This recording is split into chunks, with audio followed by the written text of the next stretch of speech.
The last ruling the moving truck arrived on a Tuesday morning in late September, when the maples along Cypress Ridge Drive had just begun their slow surrender to autumn.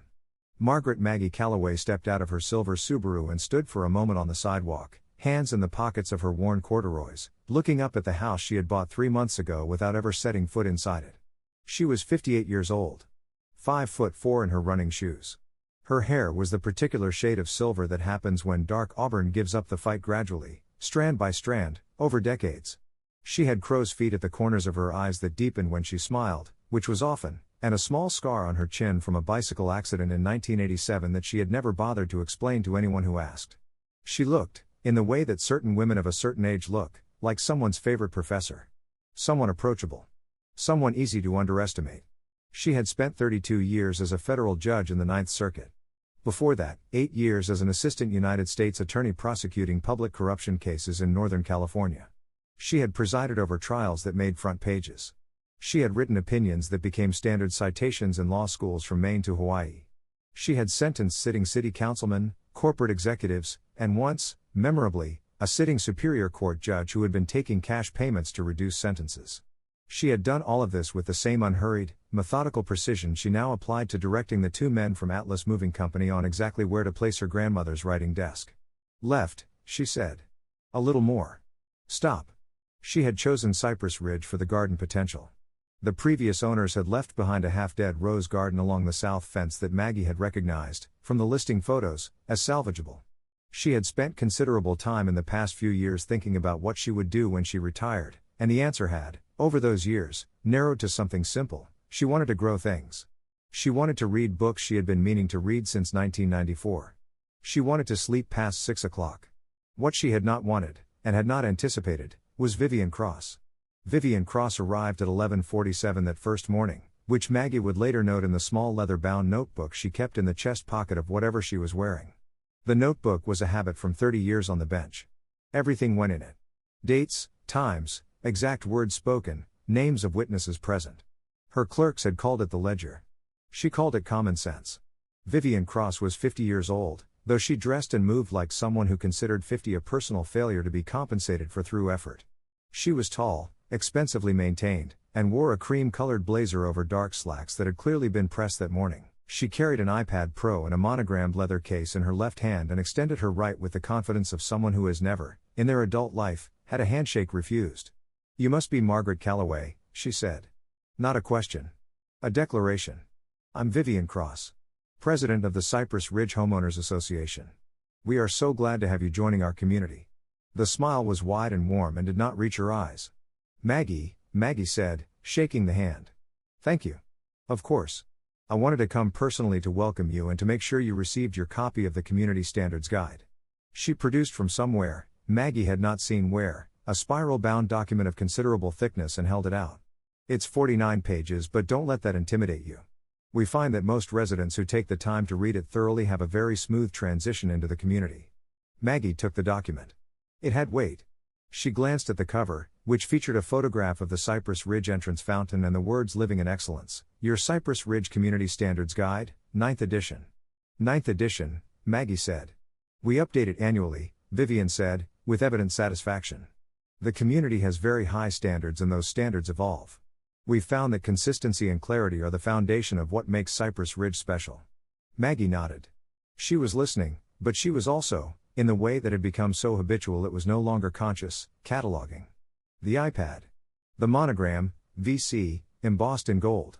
The way Vivian's eyes moved across the moving truck, across the boxes visible through the open front door, across Maggie herself, a quick inventory, assessing, categorizing. The slight pause in Vivian's expression when she looked at Maggie's corduroys and running shoes. "We do have a few particularly important standards I like to highlight for new residents," Vivian continued, tapping her iPad to life.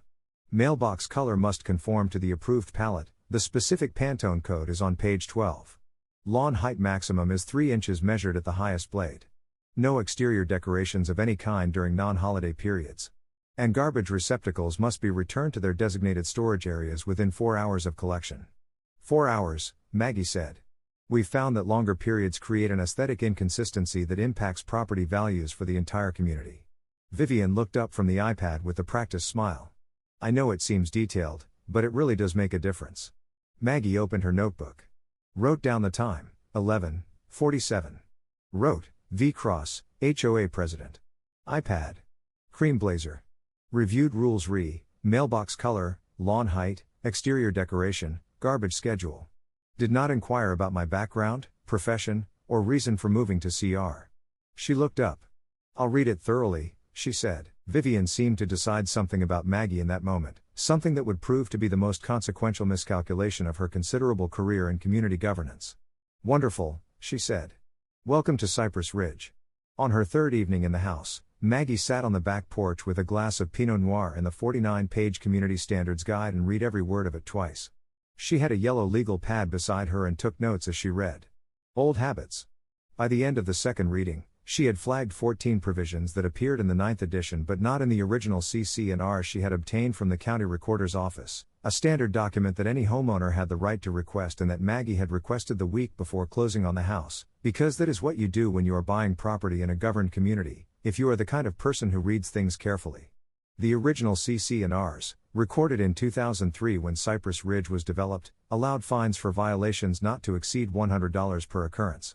The current Community Standards Guide listed fines ranging from $250 to $1,200 per occurrence. The CC&Rs required that any amendment to their terms be approved by a vote of 60% of all homeowners at a duly noticed general meeting.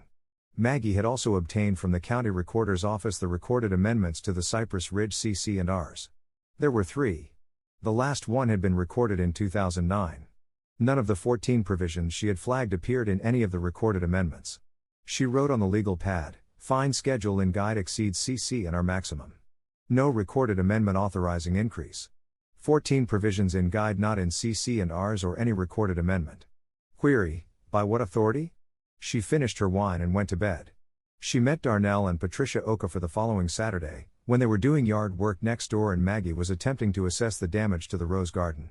Darnell was a large, gentle man in his 60s who taught high school history and had the particular gift of making a person feel, within the first 5 minutes of conversation, that he had always known them. Patricia was a pediatric nurse who laughed easily and said what she meant and had been living in Cypress Ridge for 11 years. You came from Sacramento? Patricia asked, accepting the iced tea Maggie had offered. They were sitting on Maggie's porch, which the afternoon sun had made pleasant. I was there about 20 years, off and on.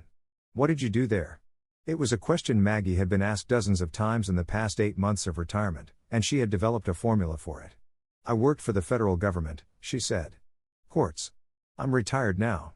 This satisfied most people. It had satisfied Patricia, who nodded and said that her sister-in-law worked for the federal government too, in the Department of Agriculture. It had not escaped Maggie's notice that this also meant Patricia did not Google her, which was sometimes a problem.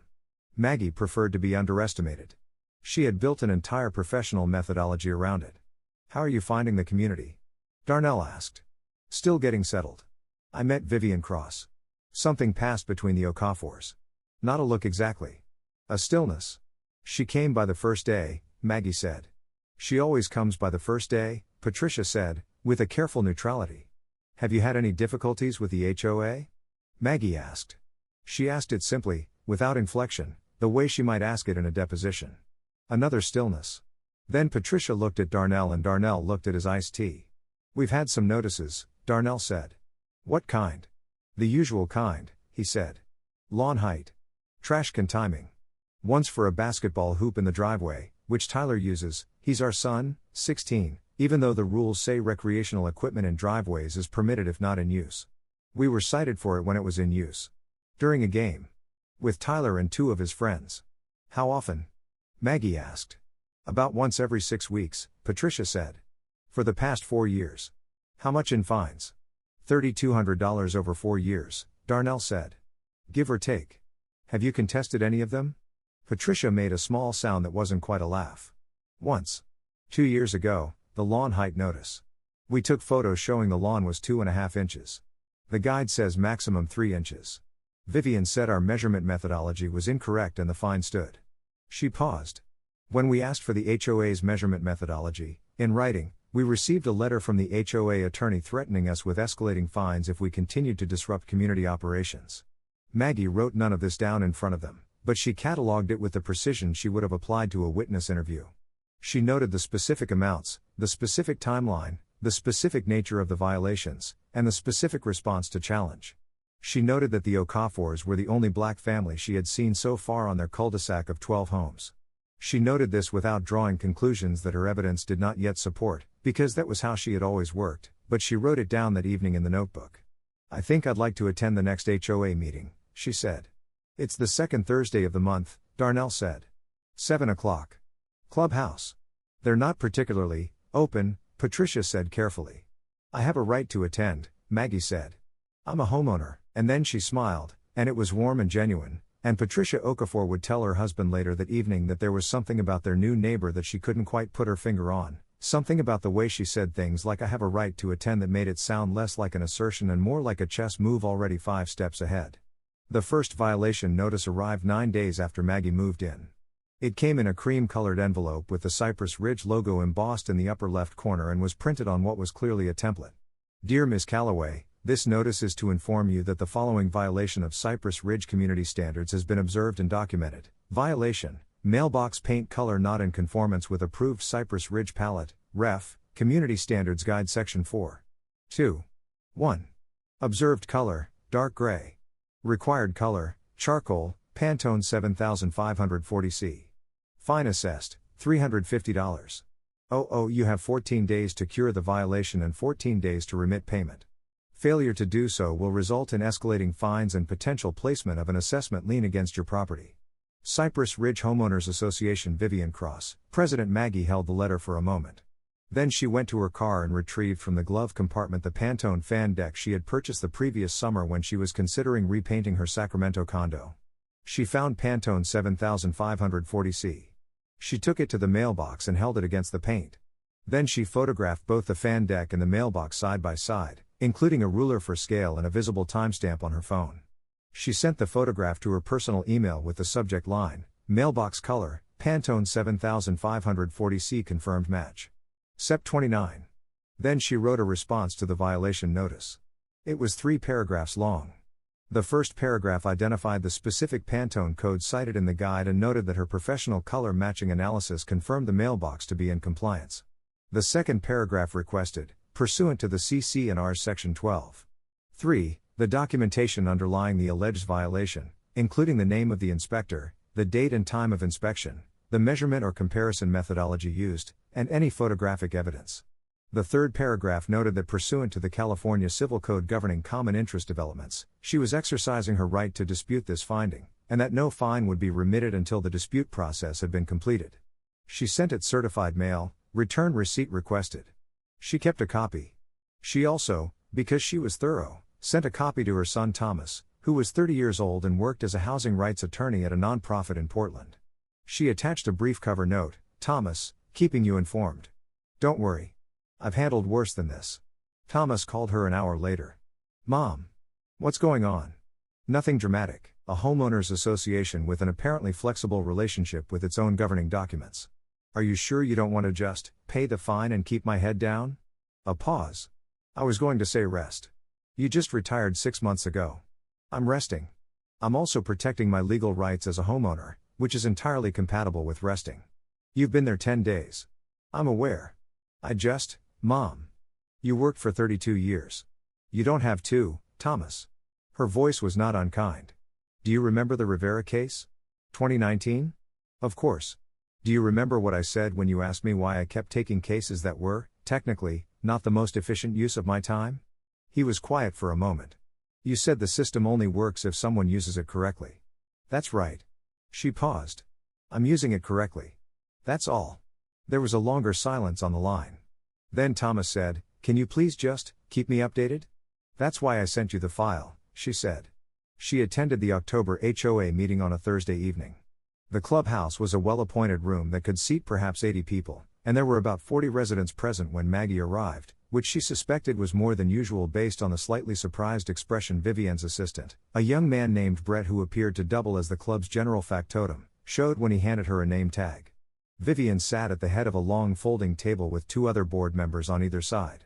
She was wearing navy this time, with the same iPad and the same professional warmth that did not reach her eyes. She noticed Maggie immediately and held the gaze for one moment before looking away. Maggie sat in the 3rd row. She had her notebook. She also had, on the small side table beside her chair, a digital voice recorder that she had placed face up and turned on before anyone called the meeting to order. Recording a meeting she had the right to attend, on a device that was visible to anyone who cared to look, was entirely legal in California under the one-party consent provision. She was the party. The meeting followed the agenda Maggie had requested in advance, per the CC&Rs. Budget update. Landscaping contract renewal. Proposed amendments to the parking policy. Announcement of the annual holiday decoration contest. At no point during the budget update did Vivian mention that the HOA's landscaping contract had gone from $48,000 annually in 2019 to $94,000 in the current year, a 196% increase. Maggie knew this because she had requested and received the HOA's annual financial disclosure, which was a public document that any homeowner could obtain and which contained, if you read it carefully, a number of interesting choices. The landscaping contractor was Magnolia Property Services, LLC. The registered agent for Magnolia Property Services, LLC, was a person named Richard Cross. Richard Cross was Vivian's husband. During the public comment period, Maggie raised her hand. Vivian's expression did not change, but something around her eyes tightened. "Ms. Calloway," she said. "You're new, so let me just explain that our public comment period is for questions about the agenda items specifically." "Thank you, I'll be brief," Maggie said pleasantly. "I have a question about the landscaping contract. The financial disclosure shows the contract with Magnolia Property Services increased by $46,000 this year. Could you share with the board and residents the competitive bidding process that was followed for that contract?" A silence settled over the room with a particular quality that Maggie recognized. She had produced similar silences in courtrooms. Vivian said, "Our procurement processes are consistent with the CC&Rs and board policy." "Of course," Maggie said. "I'm asking specifically whether the contract was competitively bid, as required by CC&Rs Section 8.4 for contracts exceeding $25,000. All procurement decisions are made in the best interest of the community." That's helpful context. Would you be able to provide the competitive bid documentation to any requesting homeowner within the 14-day period specified in Section 12.3? The tightening around Vivian's eyes was more pronounced now. "I'll note your request." "Thank you," Maggie said, and wrote in her notebook, October 10th. Public MTG. V. Cross declined to confirm competitive bidding for Magnolia Property Services contract, $94,000. Did not disclose or Cross as registered agent. 40 residents present as witnesses. On her way out of the meeting, a woman about her own age fell into step beside her. Short, heavy-set, wearing a bright yellow cardigan and carrying a reusable grocery bag. She said, in a low voice that nonetheless managed to convey the impression of someone who had been waiting a long time to say something, "My name is Carol Beaumont. I've lived here 9 years. I paid $11,000 in fines in those 9 years and I stopped fighting them because it was easier. I just want you to know that there are people here who noticed what you just did in there." Maggie stopped and turned to face her. "How many people?" Carol thought about it. "More than you'd think," she said. "Would they be willing to share their records with me? Violation notices, fines assessed, any correspondence with the board?" Carol looked at her steadily. "Who are you?" Maggie handed her a card. It was one of her personal cards, not her old federal judiciary cards, those were long since returned. This one had her name, her personal phone number, and her email. Nothing else. Carol looked at it. "It doesn't say what you do." "I'm retired," Maggie said. "But I used to do exactly this. Just, without the garden." 3 weeks later, Maggie had received documents from 19 separate households. Carol Beaumont had organized them. With what turned out to be impressive competence, she had been an office manager for 30 years and approached the filing task with professional thoroughness. The documents filled 2 bankers' boxes. Maggie had spent those 3 weeks doing what she had always done, reading. She read the documents. She read the applicable sections of the California Civil Code governing common interest developments, specifically the Davis-Sterling Common Interest Development Act. She read the HOA's filed tax returns for the past 5 years, which were publicly available as records of a nonprofit organization. She made calls to 3 people, her former law clerk, now a partner at a Sacramento firm, a friend at the California Department of Justice, and an investigative reporter at the Sacramento Bee named James Whitaker who had, in a previous decade, covered a story involving a municipal corruption case that Maggie had prosecuted and whom she had developed a professional respect for based on his meticulous sourcing. She had not yet told any of them what she had been for 32 years. That was still her card to play, and she was careful about when she played cards.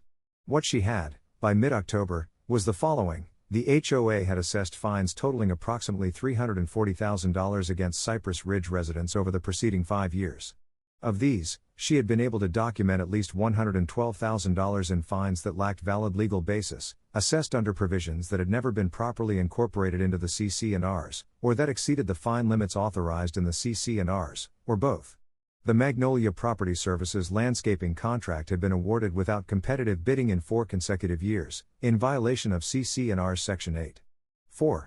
In the same period, the contract value had nearly tripled. Based on publicly available data about comparable landscaping contracts in similar communities in Sacramento County, the market rate for the services described would be approximately $41,000 annually. The actual contract was $94,000. The difference over 4 years was approximately $212,000. The HOA's annual financial disclosures showed a reserve fund, money set aside for major repairs, required by California Civil Code, that had declined from a required level of approximately $160,000 to an actual balance of $14,000. This suggested that approximately $146,000 in required reserve funding had been spent, or redirected, or both, in ways not reflected in the financial disclosures.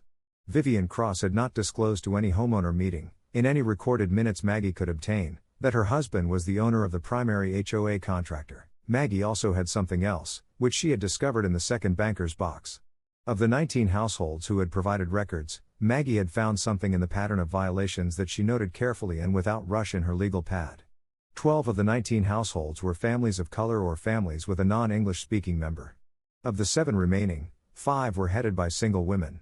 The Okafors fit both categories: a black family who had received violations at nearly double the average rate of the households Maggie had documented. She cross-referenced the violation dates with the HOA board meeting dates and found that 6 of the Okafors' 14 violations in the past 2 years had been issued within 10 days of Darnell Okafor raising any kind of question, a maintenance concern, a request for documentation, once simply an email asking about the pool schedule, with the HOA management office. She sat with this pattern for a long time. She was a careful person who did not make accusations she couldn't support. But she had spent 32 years looking at patterns, and this one had a shape she recognized. She called Patricia Okafor and asked her to come over. "I want to show you something," Maggie said, spreading several papers across the kitchen table. "I want to be clear up front that I'm showing you because I think you have a right to know what I've found, and because I need to ask you directly if my analysis is consistent with your experience. I'm not telling you what to think. I'm asking you to tell me what you know." Patricia sat down. She looked at the papers.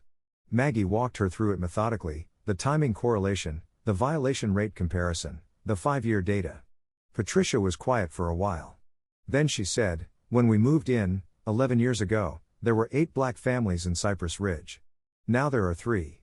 The others, I kept track. I don't know why I kept track, maybe I knew someday it would matter. Every single one of them was driven out by fines. Not by anything else. By fines. Did they contest the fines? Some did. It didn't help." She paused. "One family, the Washingtons, lovely people. Marcus Washington was an engineer, made good money, they had 2 kids, they actually hired a lawyer for a while. 6 months later they were cited for 11 violations in 8 weeks. That was in 2018. They sold in 2019. Maggie wrote this down. "Do you have contact information for the Washingtons?" "I do." Patricia looked at her. "Maggie, what are you doing? What is all of this?" Maggie looked up from the notebook. She thought about the answer. She thought about what Thomas had said on the phone, "You don't have to," and about what she had said back, "The system only works if someone uses it correctly." "Building a case," she said. Patricia looked at the papers on the table. At the notebooks. At the banker's boxes visible through the doorway to the dining room. "Are you a lawyer?" "Not currently licensed in California," Maggie said, which was true. "But I understand the law." "That's a very specific way of putting it." "Yes," Maggie said. "It is." The second violation notice arrived on a Wednesday morning in the 3rd week of October. It came with 2 others in the same envelope. Violation 1, outdoor plant material exceeding permitted height of 36 inches at property boundary. Fine, $450. Violation 2, failure to maintain driveway surface to community standards, visible crack. Fine, $300. Violation 3, window covering material in nonconformance with community visible exterior standards, Section 7. 4. 2. Fine, $250. Total fine assessed, $1,000. Maggie photographed each item cited. The plant, a rosemary bush that had been in a planter by the gate when she moved in and had presumably been there for some time without citation, measured 31 inches. The driveway crack was approximately the width of a pencil and had, she was nearly certain, been present when the house was inspected prior to purchase and thus predated her ownership. The window covering referenced was a set of natural linen curtains visible through her living room window. She looked up section 7. 4. 2. It read, window coverings visible from the street must present a neat and uniform appearance consistent with community standards. It did not define neat and uniform. It did not provide an approved material list. It was, in short, a provision that could be enforced against almost anything or nothing, depending entirely on who was making the judgment. She wrote responses to all three. She sent them certified mail. She also did something else. On her walk that morning, she walked 2 miles every morning, an old habit from the Sacramento years when she needed to clear her head before court. She took careful note of every rosemary bush, every visible driveway crack, and every window covering she could see from the public sidewalk in the 6-block stretch she covered. She photographed 41 rosemary bushes taller than 31 inches. She photographed 17 driveways with visible cracks. She photographed 26 houses with natural fiber or off-white window treatments. None of these houses had violation notices posted in their windows in the way Maggie had seen on her own property. She wrote in her notebook, selective enforcement pattern. Documentation attached. She had been in Cypress Ridge for 7 weeks when Vivian Cross knocked on her door unannounced on a Saturday afternoon. Maggie had been in the garden. She came around the side gate still holding her pruning shears, in her old jeans and the flannel shirt she wore for yard work, her silver hair somewhat disordered by the wind. Vivian, who was wearing a white turtleneck and camel-colored slacks and low heels despite it being a Saturday and despite the fact that she lived approximately 4 blocks away, looked at the pruning shears with an expression she managed to keep mostly neutral. "Miss Calloway. I was hoping to have a quick conversation." "Of course," Maggie said. "Would you like to come in? I was just going to make coffee." Vivian followed her inside. Maggie set the shears on the counter, washed her hands, and began making coffee with the unhurried efficiency of someone who has decided that only one of the 2 people in the room is going to be off balance, and it isn't going to be her. "I wanted to address your recent correspondence with the board," Vivian said, settling on a stool at the kitchen island in the way of someone who has not been asked to sit but has decided to anyway. "I think there may be some misunderstanding about how our community processes work." "I'm happy to discuss it," Maggie said. "The violation dispute process is a formal one. When residents send extensive correspondence questioning the legal basis of the assessments, it creates a significant administrative burden for the board." "I imagine it does," Maggie said. She poured the coffee. "Milk? Sugar?" "Black, thank you." Vivian accepted the cup. "I want to be frank with you. We have a wonderful community here and we maintain its character through consistent standards. When a new resident comes in and immediately begins interrogating the processes, it can create friction that doesn't benefit anyone." Maggie poured her own coffee and sat down across the island.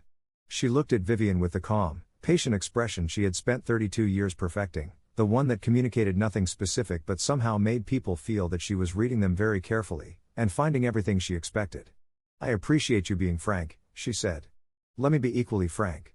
I've found several provisions in your Community Standards Guide that don't appear in the CC&Rs or in any recorded amendment. I've found a fine schedule that exceeds the authorized amounts in the CC&Rs. I've found a series of violations against my property that I've documented are factually inaccurate. And I've found a landscaping contract that appears to have been awarded without the competitive bidding required by Section 8.4 to a company owned by your husband, without disclosure of that relationship." She paused. "None of that is an interrogation of process. It's an identification of specific, documented problems." The quality of Vivian's stillness changed. It was a very small change, the way a face freezes when the person wearing it is recalculating rapidly behind a practiced exterior. Maggie had seen it many times. It always meant the same thing. This person knows more than I expected. "Richard's involvement with Magnolia is publicly known," Vivian said, and the word publicly was deployed with such careful lightness that it was almost impressive. "Is it disclosed in any board meeting minutes from the past 4 years?" A silence. "I'd be interested to see the documentation of where it's disclosed," Maggie said pleasantly. "For my records." Vivian set down her coffee cup. "Miss Calloway. I came here as a courtesy to try to resolve this amicably before it becomes more complicated." "I appreciate that," Maggie said. "I'm also trying to resolve it. I've asked for documentation. I've used the dispute process. I haven't received a response to my request for competitive bid documentation, which is now 17 days old, and the CC&Rs require a 14-day response. I'm being entirely amicable. She smiled. More coffee? Vivian stood up. I'll make sure you receive the relevant documentation. Her voice had gained a layer of careful formality that had not been there at the beginning of the conversation. I'd appreciate that. Also, would you have any objection to a board member recusing themselves from votes on Magnolia contracts going forward, given the conflict of interest? I think the homeowners would appreciate that transparency. Vivian picked up her iPad. She had not, Maggie noticed, opened it once during the entire visit. I'll bring your concerns to the board. Thank you for coming by, Maggie said. After Vivian left, Maggie sat at the kitchen island for a moment with her coffee and then opened her notebook. She wrote, October 28th. V. Cross at home, unannounced, 2:11 p.m. Attempt to discourage dispute filings framed as administrative burden. Did not deny competitive bidding issue or conflict of interest disclosure failure. Departed when pressed for documentation. Appeared recalculating midway through conversation. She also wrote one more thing, because she was honest with herself even when it wasn't convenient. She is smarter than the average person who does this. She will not make obvious mistakes. Be careful. The pattern of selective enforcement that Maggie had begun to document found its sharpest expression in the case of Darnell and Patricia Okafor, and specifically in what happened in November with their son Tyler. Tyler Okafor was 16. He was, by every account Maggie could gather, a good kid, serious about school, played junior varsity basketball, worked weekends at the Target 3 miles away, and had the slight, careful politeness that certain children develop when they grow up aware that the world applies different standards to them than to their peers. On a Sunday afternoon in the second week of November, Tyler and two of his friends were shooting hoops in the Okafor driveway. Tyler's basketball hoop was a freestanding unit on a weighted base, not anchored to the ground, which meant it could be moved. The Community Standards Guide's relevant provision, Section 9.1.3, one of the provisions Maggie had identified as having no basis in the recorded CC&Rs, read, recreational equipment including but not limited to basketball hoops, skateboard ramps, and portable play structures shall not be positioned in driveways or other street-visible areas at any time. Maggie had read the CC&Rs carefully. The CC&Rs said nothing about basketball hoops. They predated the guide's prohibition. The prohibition had no valid legal basis. Tyler's friends were also black teenagers. Two of them. The three of them were shooting hoops on a Sunday afternoon when a black SUV that Maggie recognized as belonging to the HOA's contracted property management company drove slowly past, and about 20 minutes later a violation notice appeared in the Okafor's door. The fine was $800. Patricia called Maggie. Maggie asked Patricia to keep the notice, document the timeline, and not respond yet. Then she knocked on the doors of 6 other houses on the same street and in the adjacent cul-de-sac where she had, on her walks, seen basketball hoops. She found 3 of them. 2 of the houses were owned by white families. None of those 3 houses had received violation notices in the past 6 months, per the record she had already collected. She took photographs. She noted the addresses. She added them to the file. Then she called the Sacramento Bee's James Whitaker. I have a story that I think you'll find interesting, she said. I can't be a named source at this point. But I can document everything I give you. What's the story? Whitaker asked. Selective enforcement of discriminatory housing policies in a private HOA, combined with financial irregularities in the management of homeowner funds. She paused. I'd call it a pattern, not a series of incidents. How solid is your documentation? I've been a federal judge for 32 years, she said, and it was the first time she had said that to anyone in Cypress Ridge. My documentation is solid. There was a pause on the line. Then Whitaker said, I'm going to need you to say that again. I said, I heard what you said. I'm calling you back in 10 minutes. I need to look something up. He called back in 8. Ninth Circuit? The Callaway? The Riverside v. Collins Callaway? The United States v. Harmon Financial Group Callaway? Among others, she said. Judge Callaway. With respect, why are you telling me about a homeowners association? Because the homeowners association is doing what every other form of institutional discrimination does. It is using process to harm people who don't have the resources to fight back. And the only reason it's a homeowners association instead of a larger institution is that I happen to retire to a neighborhood where this particular version of the problem lives. She paused. The people who are being harmed deserve the same attention they would get if this were a larger institution.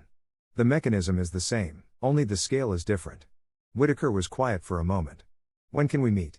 There is a particular kind of winter afternoon in the Sacramento Valley, in December, When the fog comes in off the delta and settles low and gray and permanent seeming and makes the manicured perfection of a place like Cypress Ridge look less like paradise and more like a stage set someone forgot to dismantle after the audience went home.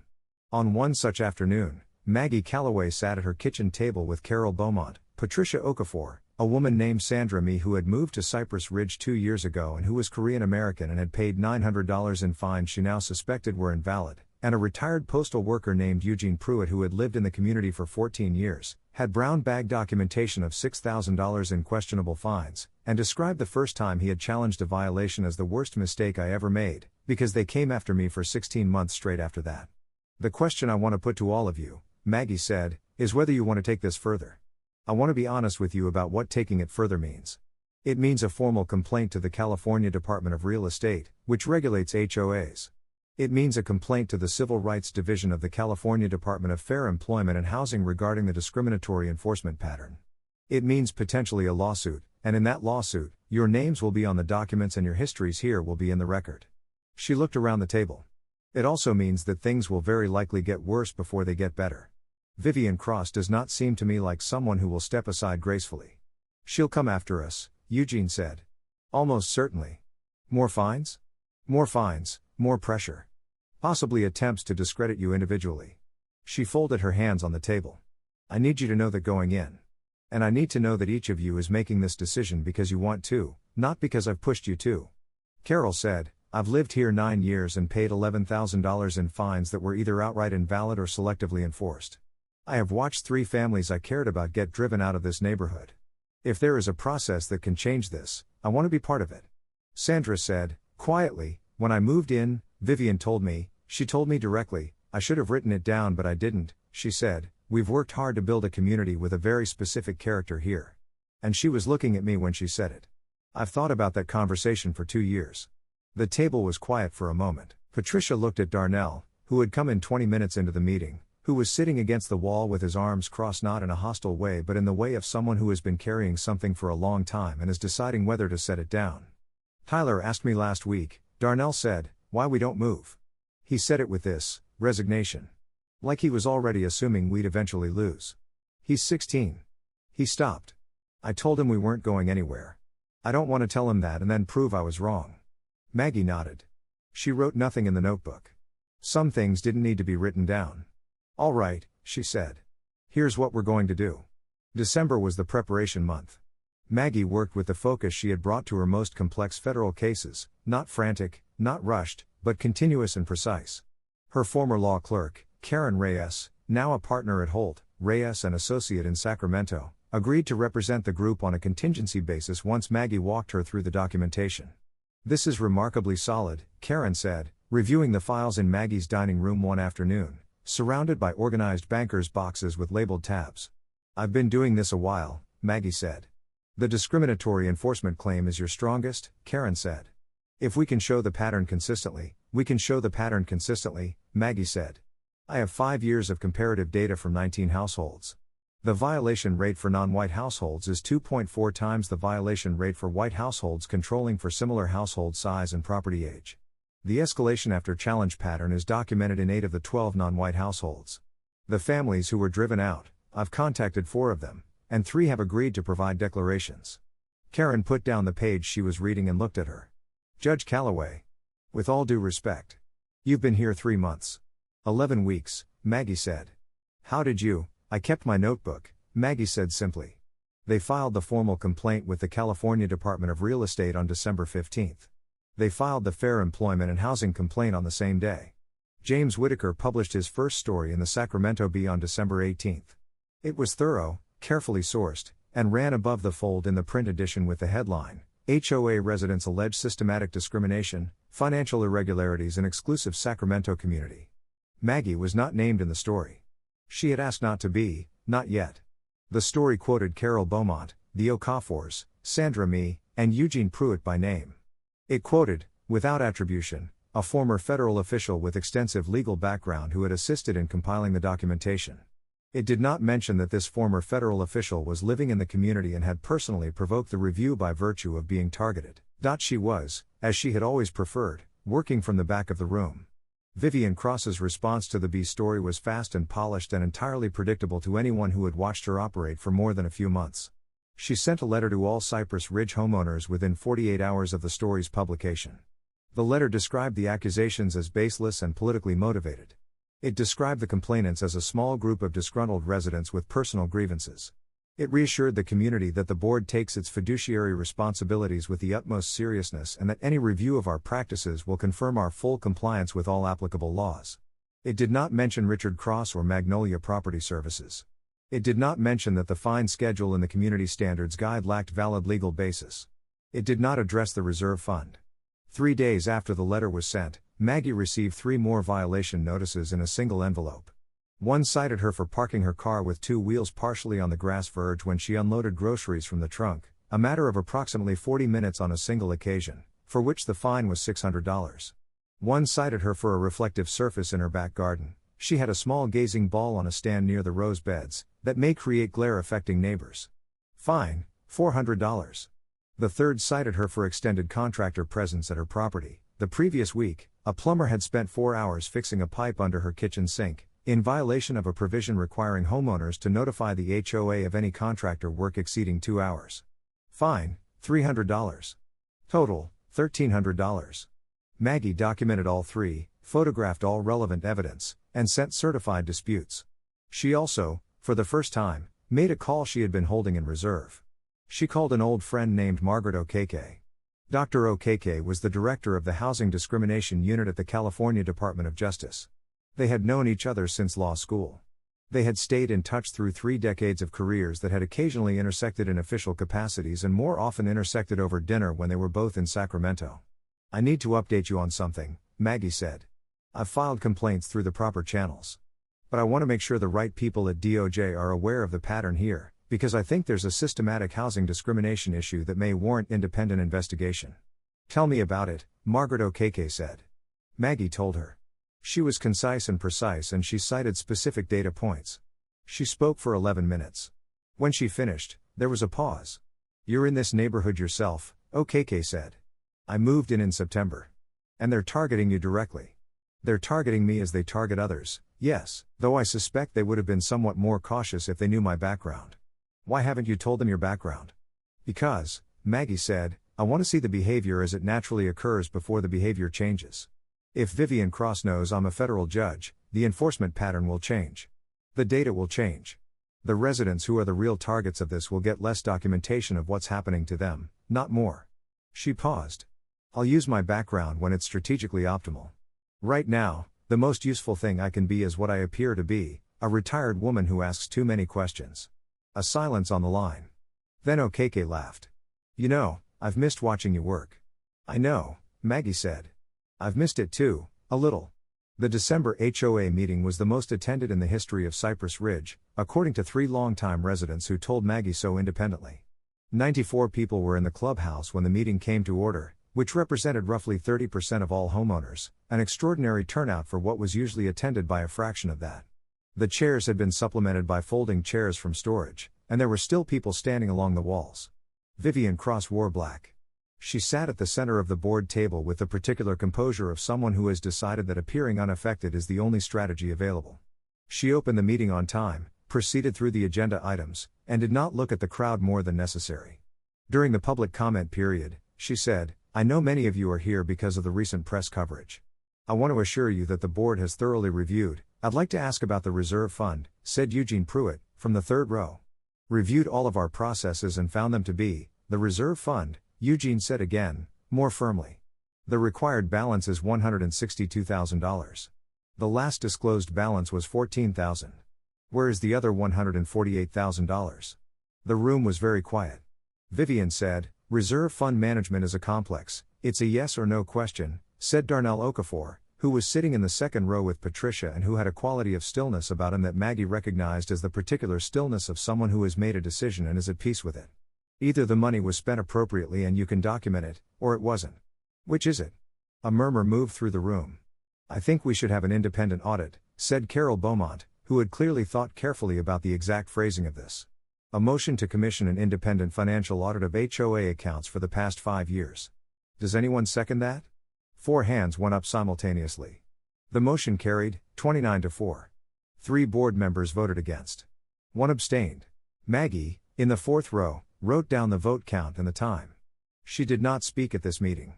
She had been waiting for the community to speak for itself, and it had. January was when Vivian Cross made her mistake. Not a small mistake. The kind of mistake that happens when someone who has operated for years without meaningful accountability suddenly feels the walls closing in and substitutes escalation for strategy. On January 8, Maggie received a certified letter from an attorney named Drew Heller, representing the Cypress Ridge HOA. The letter informed her that the HOA was initiating legal proceedings related to her pattern of conduct designed to disrupt community governance and interfere with the board's lawful operations. It threatened an injunction against her participation in public HOA proceedings and referenced a provision in the Community Standards Guide, not, notably, in the CC&Rs, that allowed the board to restrict meeting attendance for residents who repeatedly disrupt community proceedings. The letter also referenced, for the first time explicitly, Maggie's personal history. Our client has become aware that Ms. Calloway, prior to her retirement, served in a judicial capacity in which she may have developed biases against homeowners associations and private community governance structures. Our client reserves the right to raise questions about Ms. Calloway's motivations in any proceedings arising from this matter. Maggie read the letter twice. She felt something she recognized from 32 years of professional life, the particular clarity that comes when the opposition has made a move they cannot take back. She called Karen Reyes. Drew Heller represents them, she said. I know Heller. He's not, Karen paused. He's not incompetent. But this letter is. Yes. Threatening a homeowner with loss of meeting attendance rights under a provision that isn't in the CC&Rs, while simultaneously calling my professional background a source of bias. That's an interesting strategy. It's not a strategy. It's panic. It's useful panic, Maggie said. Because the moment they raise my professional background, they've invited the question of what that background actually is. A pause. Are you ready for that? Maggie looked out the window at the rose garden, which was dormant under its winter mulch. She thought about what Rosa, she corrected herself, Patricia, had said about the 8 families who had moved away. She thought about Tyler shooting hoops on a Sunday afternoon. She thought about Sandra Mee's face when she described Vivian Cross saying a very specific character here and looking at her. Yes, she said. I'm ready for that. She sent her response to Drew Heller's letter herself, without copying Karen, because it was the kind of letter that had a different weight when it came directly from the person it concerned.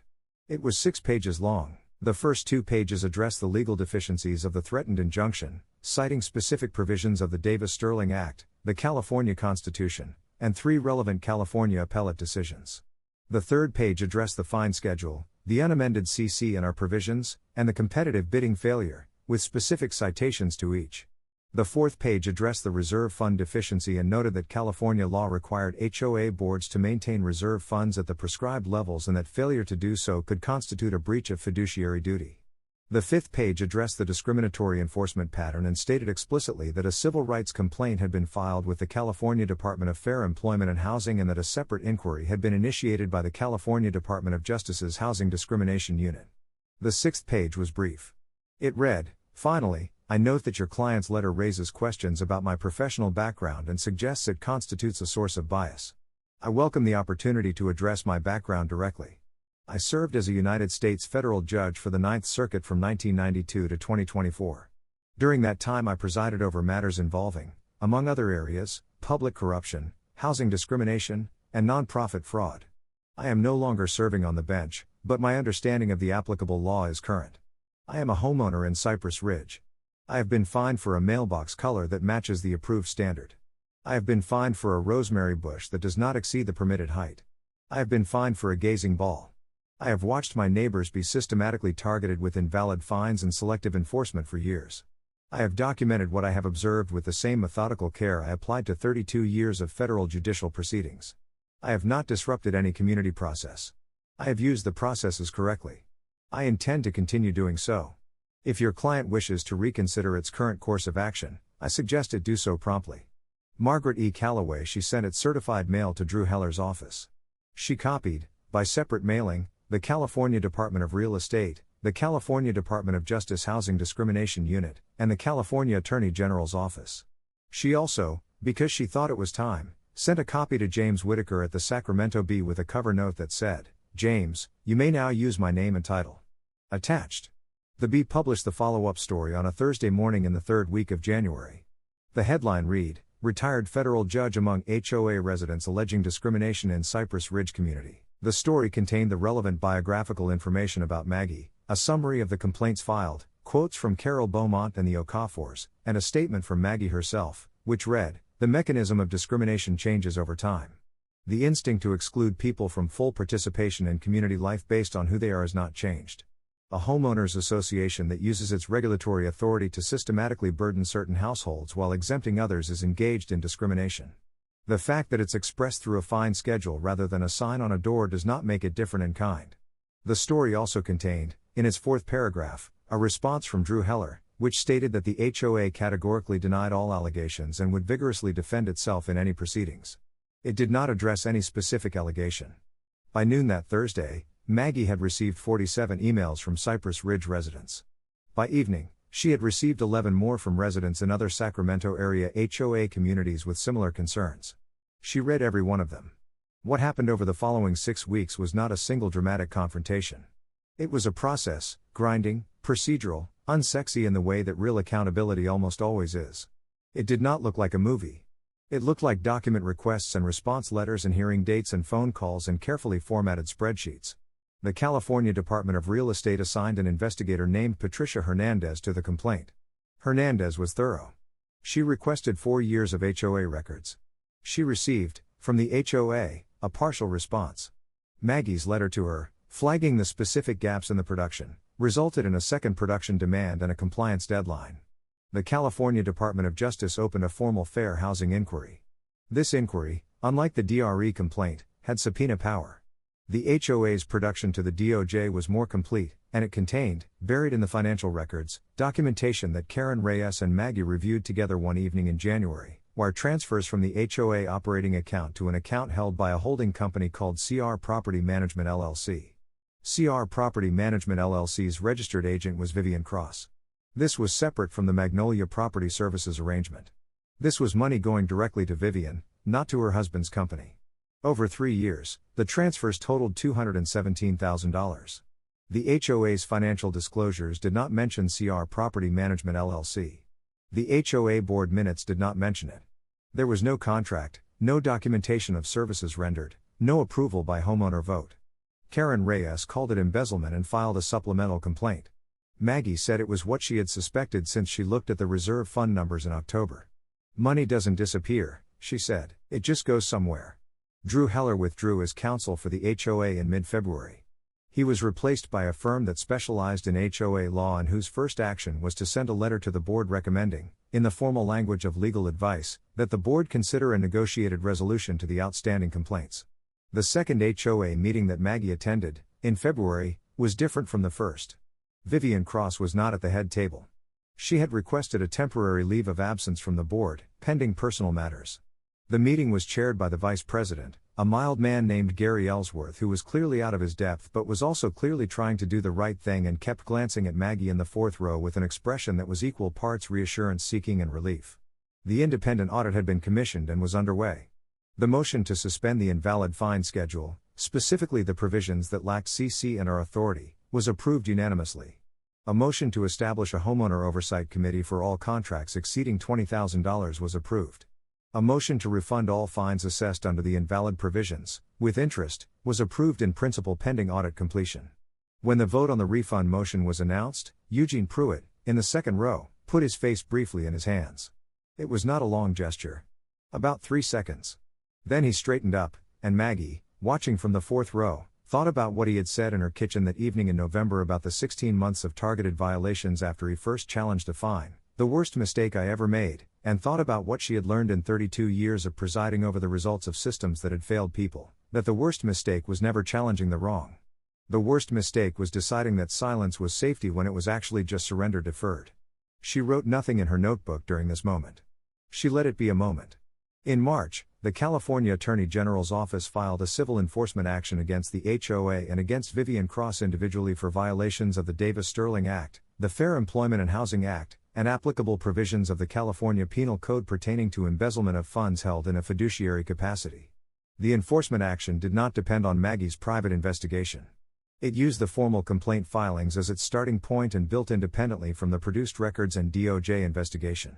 This was, Maggie had planned, exactly how it should work, the system doing what the system was designed to do, once someone put the correct documents into the correct channels with the correct understanding of which channels to use. Vivian Cross resigned from the HOA board the day the enforcement action was filed. She retained a criminal defense attorney. Her husband Richard retained separate counsel.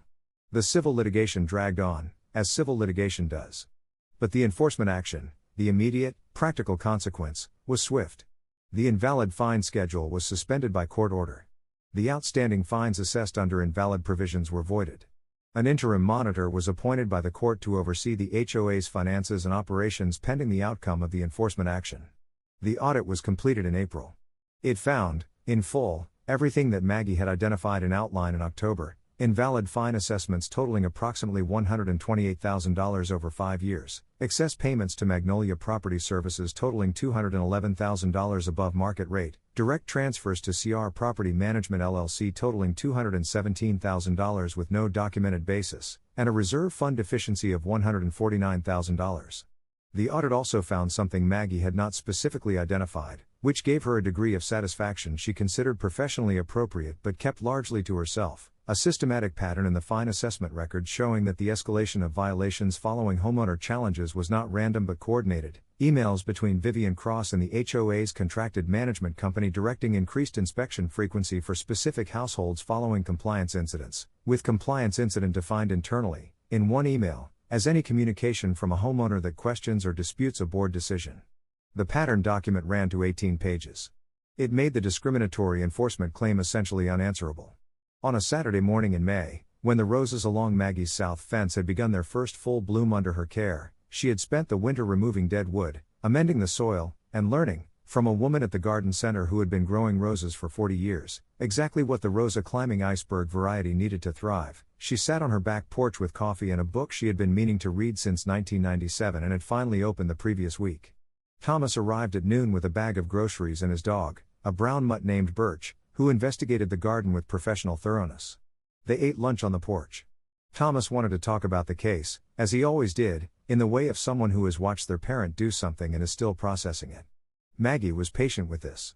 She understood that the people who love you need more time, sometimes, than you do, to understand what you've done and why. "I want to ask you something," Thomas said, after a while. "Ask. Was it worth it? The months of, all of it? You could have just paid the fine and kept my head down?" She said, for the second time in 8 months. He smiled. "I was going to say found a garden club. I may yet find a garden club." She looked at the roses. "Thomas. When I first found the violation pattern, the documentation that showed non-white families being targeted at more than twice the rate, I thought about whether it was my fight. I had been targeted too. But I could have left, at any time, much more easily than Carol Beaumont or the Okafors or Eugene Pruitt. I'm a white woman with resources and a legal background. The targeting I experienced was about my questions, not about who I am. The targeting they experienced was about who they are." She paused. "There are things you can walk away from and things you can't. When you've spent your career fighting for equal protection under law, and you're watching equal protection under law be violated in your neighborhood by a woman with a clipboard and an iPad, the fact that the setting is different doesn't change what's happening." Thomas was quiet. "I also," she said, "find it genuinely important that the mechanism worked. That there were proper channels, the DRE, the DOJ, the civil code provisions, and that when used correctly, those channels produced results. The law is only as good as the people willing to use it. And the people most likely to be harmed are least likely to know how, or to have the resources to do it." She set down her coffee cup. "That's the systemic problem. It's not just Vivian Cross. Vivian Cross is the local symptom. The underlying problem is that the mechanisms of protection exist but are inaccessible to most of the people who need them. Which is why you help them navigate it," Thomas said. "Which is why I help them navigate it. And which is why," she paused, "Karen Reyes's firm is establishing a pro bono practice specifically for HOA discrimination complaints. I've agreed to advise. Informally. From the garden, mostly." Thomas laughed. "You're not retiring." "I retired from the bench. That's very different from retiring from caring about what happens to people." She picked up her book. "Now let me read for a little while. You can tell me about Portland. The refund checks were distributed to the affected homeowners in June. Carol Beaumont received $11,400. Eugene Pruitt received $6,200. The Okafors received $4,800. Sandra Me received 900. 22 other households received smaller amounts. 3 former families, the Washingtons and 2 others who had sold their homes under the pressure of targeted fines, received refunds by mail, with a formal letter of apology from the new HOA board. Maggie did not receive a check. Her fines had been individually reversed months earlier. What she received, in the first week of June, was a handwritten card from Patricia Okafor that said, in part, "Tyler asked me again last week if we were going to move. I told him no, we're not, and this time I said it differently than I did before. This time I knew why, not just that we weren't. I wanted you to know that."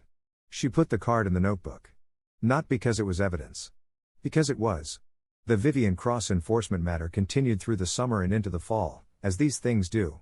There were hearings and filings and counterfilings and the procedural terrain of civil litigation, which moves at its own unhurried pace regardless of anyone's preference for resolution. The criminal referral for the embezzlement transferred to the Sacramento County District Attorney's Office and was proceeding through its own channels. These were not things that Maggie needed to manage. They were things that the system, once properly initiated, would manage. She had put them in motion. They would arrive at their destination by the mechanisms designed for exactly that purpose. What Maggie was doing, through that summer and fall, was tending the roses. She had learned, over the winter and spring of growing them, several things about the specific temperament of climbing roses that seemed to her to have a generality beyond horticulture. They needed structure, something to grow along, but they could not be forced. You could guide a cane in a direction, but you could not make it go where it didn't have the energy to go. They responded to attention. Small, regular interventions, deadheading spent blooms, checking for disease at the stem, keeping the soil amended and draining, produced results that could not have been produced by any single dramatic intervention. They were, like most things that grew, a project of sustained and patient care. Not glamorous. Often muddy. Reliably worth it. She was in the garden on a Thursday afternoon in October, 11 months, nearly to the day, from her move-in, when Carol Beaumont came around the gate with 2 cups of coffee and the particular expression of someone carrying news. "Vivian took the settlement," Carol said. Maggie set down her pruning shears. "When?" "This morning, apparently. Karen called me. She figured you'd want to hear it person to person rather than in an email." Carol handed her the coffee.